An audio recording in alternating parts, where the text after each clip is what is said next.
नमस्कार दोस्त, BLR classes में मैं आपका बहुत बहुत स्वागत करता हूं। इस वीडियो के माध्यम से साइंस के 20 एमसीक्यूज लिए गए हैं, तो बगैर लेट किए हुए प्रश्न को शुरू करते हैं। आज का पहला प्रश्न है, 100 वाट का बिजली का बल्ब यदि 10 घंटे तक जले तो बिजली का खर्च कितना होगा। अगर जो 100 वाट का बिजली का बल्ब हम 10 घंटे प्रत्येक दिन जलाए तो इसका खर्च कितना आएगा। तो हम देख लेते हैं, जो पावर जो है, इसका जो पावर ऑफ करेंट है कितना है, 100 है। रोज कितना जल रहा है, तो जल रहा है 10 आवर रोज जल रहा है। और हम इसे डिवाइड करेंगे, 1000 से डिवाइड करेंगे तो 1 कैंसिल हो जाएगा, बच जाएगा 1 यूनिट। 1 यूनिट इसका सही जवाब हो जाएगा, तो ऑप्शन बी इसका सही जवाब हो जाएगा, 1 इकाई। बढ़ते हैं दूसरे क्वेश्चन की ओर। मान लीजिए कि हमारे पास लोहे की एक कील और उसी द्रव्यमान की लोहे की एक गेंद है। पानी में डुबोने पर लोहे की गेंद तैर सकती है, लेकिन कील जो होगी हमेशा डूब जाएगी। इसका कारण क्या है। लोहे की कील होगी वह डूब जाएगी और जो गेंद होगी वह नहीं डूबेगी। इसका कारण क्या है, देखते हैं हम लोग। ऑप्शंस को आप लोग सही से देख लें, ऑप्शंस क्या कह रहे हैं। 2-3 सेकंड दिए ही जाते हैं क्वेश्चंस के, ऑप्शंस को देखने के लिए। तो क्वेश्चंस को देखें आप लोग। ऑप्शन बी इसका सही जवाब हो जाएगा। ऑप्शन बी, गेंद पर श्यान बल अपेक्षाकृत अधिक होता है। जो कील के अपेक्षाकृत जो गेंद पर जो श्यान बल लगता है वो अधिक होता है, इसके कारण गेंद जो होता है नहीं डूब पाता है। अगले क्वेश्चन की ओर बढ़ते हैं। किस वैज्ञानिक ने पोलोनियम तत्व की खोज की। किस वैज्ञानिक ने पोलोनियम तत्व की खोज की है। ऑप्शंस को देखें आप लोग, ए बी सी डी कौन सा होना चाहिए। FW Aston, Marie Curie, Frederic Joliot या फिर आयरन क्यूरी। ऑप्शंस को बिल्कुल अच्छे पूर्वक देख ले आप लोग। मैरी क्यूरी का सही जवाब हो जाएगा। द्रव चालित मशीनें किस सिद्धांत से काम करती है। जो द्रव चालित मशीनें होती है किस सिद्धांत पर काम करती है। न्यूटन सिद्धांत पर, जूल सिद्धांत पर, पास्कल के सिद्धांत पर या फिर प्लावन के सिद्धांत पर। पास्कल के सिद्धांत पर। ऑप्शन सी इसका सही जवाब हो जाएगा। पास्कल के सिद्धांत पर द्रव चलित जो मशीनें होती है वो काम करती है। अगले क्वेश्चन की तरफ बढ़ते हैं। मानव आंख दृश्य प्रकाश के जिस तरंगदैर्घ्य के लिए सर्वाधिक सुग्राही होता है वह है, मतलब मानव आंख जो होता है उसके लिए कितना जो तरंगदैर्घ्य का जो प्रकाश होता है आवश्यक होता है, बहुत बढ़िया होता है। तो ऑप्शन बी इसका सही जवाब हो जाएगा। जो 5500 एंगस्ट्रॉम का जो लाइट होता है, तरंगदैर्घ्य का जो प्रकाश होता है वो बहुत ही अच्छा होता है, सर्वग्राही होता है। अगले क्वेश्चन की ओर बढ़ते हैं। मनुष्य के शरीर में पसलियों कितने जोड़े होते हैं। जो मनुष्य का जो शरीर होता है उसमें पसलियों के कितने जोड़े होते हैं। 12, 10, 14 या फिर 11। ऑप्शंस को आप लोग बिल्कुल अच्छे से देख लें। 12 इसका सही जवाब हो जाएगा। मनुष्य के शरीर के पसलियों में 12 जोड़े होते हैं। सातवें क्वेश्चन की ओर बढ़ते हैं। पत्तियां का जो रंग होता है हरा क्यों होता है, किसके कारण के वजह से होता है। क्रोमोप्लास्ट के वजह से, क्लोरोप्लास्ट, ल्यूकोप्लास्ट या फिर टोनोप्लास्ट। ऑप्शंस को आप लोग सही से देखें, 2-3 सेकंड दिए ही जाते हैं।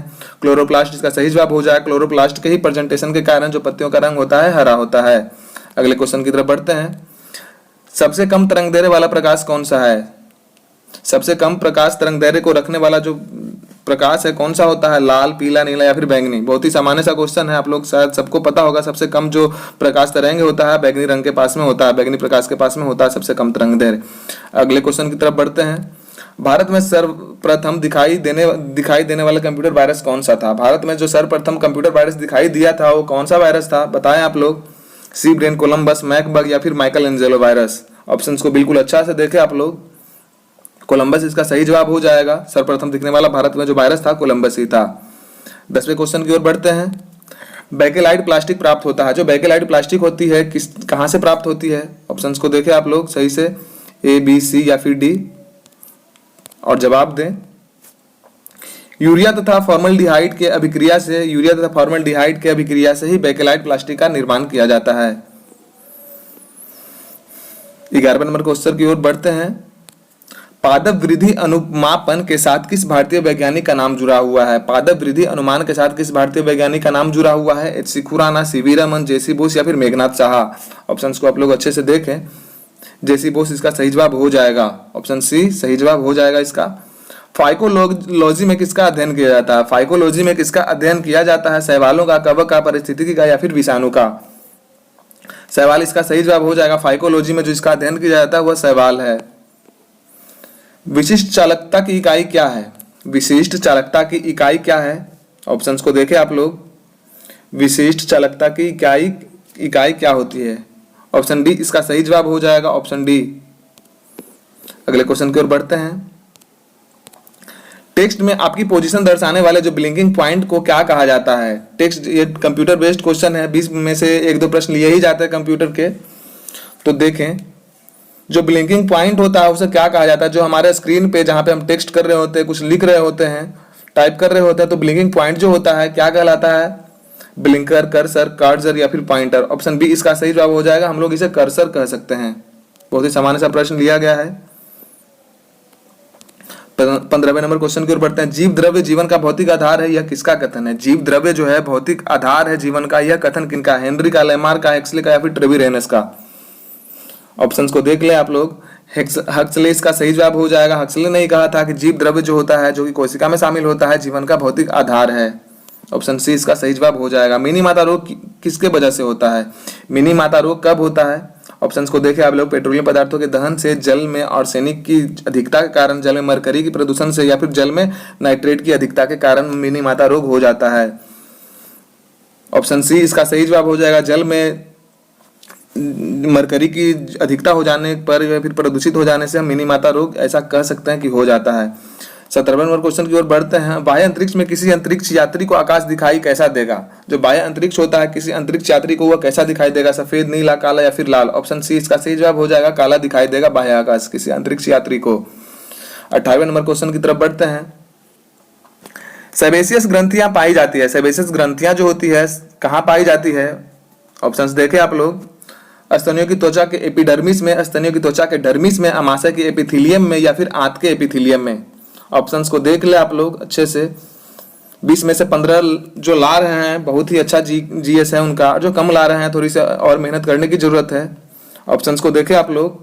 स्तनियों की त्वचा के डर्मिस में, ऑप्शन बी इसका सही जवाब हो जाएगा। जो सेबेसियस जो ग्रंथियां पाई जाती है स्तनियों की त्वचा के डर्मिस में पाई जाती है, ऑप्शन बी इसका सही जवाब हो जाएगा। एमरी क्या एमरी कहलाता है? एमरी किस चीज को कह सकते हैं? सोडियम हाइड्रोक्साइड को, अशुद्ध एल्यूमिनिया को या फिर पोटेशियम नाइट्रेट को या फिर एमोनियम क्लोराइड को? ऑप्शंस को देखें आप लोग। अशुद्ध एल्यूमिना इसका सही जवाब हो जाएगा। एमरी हम किसको कहते हैं? अशुद्ध एल्यूमिना को हम लोग क्या कह सकते हैं? एमरी कह सकते हैं। दोस्तों क्वेश्चन अच्छे लग रहे हो तो लाइक और सब्सक्राइब अवश्य करें। अपने दोस्तों के साथ में शेयर भी करें। बहुत मेहनत करना पड़ता है दोस्त, तो प्लीज ऐसा करें, आप समर्थन जरूर करें। आपके लिए मेहनत किया जा रहा है दिन रात। इंसुलिन क्रिस्टल पाए जाते हैं। इंसुलिन क्रिस्टल पाए जाते हैं किस चीज के पेड़ में या फिर जड़ में पाए जाते हैं? इंसुलिन के जो क्रिस्टल होते हैं, डहेलिया की जड़ में, गन्ने की जड़ में, अनार की जड़ में या फिर आम के जड़ में? ऑप्शंस को आप लोग बिल्कुल अच्छे से देख ले, गहन अध्ययन करें ऑप्शंस के लिए और बताएं। डहेलिया इसका सही जवाब हो जाएगा। डहेलिया की जड़ में जो होता है इंसुलिन क्रिस्टल पाए जाते हैं। डहेलिया एक प्रकार का फूल का पौधा होता है। तो आज के लिए सिर्फ इतना ही क्वेश्चन था दोस्त। फिर मिलेंगे अगले वीडियो में। धन्यवाद। जय हिंद।